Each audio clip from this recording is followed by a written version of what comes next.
Máš taký podobný hlas ako Gogo, aj ten vibe to streamu je taký, OK. Zaujímavé, som ešte nepočul. Dokedy podľa teba bude na vrchole toho prekoná? To je dobrá otázka. Dosť dlho nie je na vrchole, čo sa týka pozretí. Ťažko povedať, lebo veľa Čechov už doťahujú celkom. Však aj Steak má cez milión, tuším aj Gamer, aj Ment. Na Slovensku tuším iba Moon, nie? Duklog je podľa mňa number one, čo sa týka relevancie, nie? Stále si myslím, že on je taký, že famous, alebo neviem, jak by som to nazval, že proste Moon aj sám hovoril, že napriek tomu, že má väčšie čísla, tak si nepripadá slávnejší než Duklog, alebo jak by som to mal nazvať. Záleží od toho, že kto sú tvoji diváci. Že ak sú tvoji diváci väčšinou trojročné deti, tak asi ťažko povedať, či budeš mať rovnakú relevanciu ako niekto, kto má v publiku dospelých ľudí. Ale akože dosť zaujímavé, že doteraz ho nikto nezosadil ani z Čechov. A pri tomu akože klesajú odoberatelia. Bolo by zaujímavé proste sa zamyslieť nad tým, že ako by mohol niekto prekonať tie gogové čísla. Prečo sa to ešte nestalo? Lebo logicky YouTube pozerá oveľa viac ľudí než predtým. To je Vito! Vito!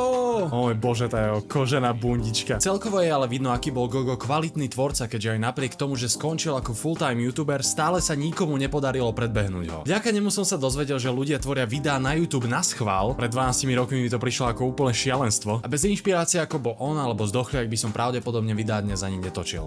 Občas rozmýšľam, aké by to bolo, keby bol stále nažive. Čas od času počujem jeho hlas, ako keby bol ešte stále medzi nami. Odpočívaj v pokoji, King.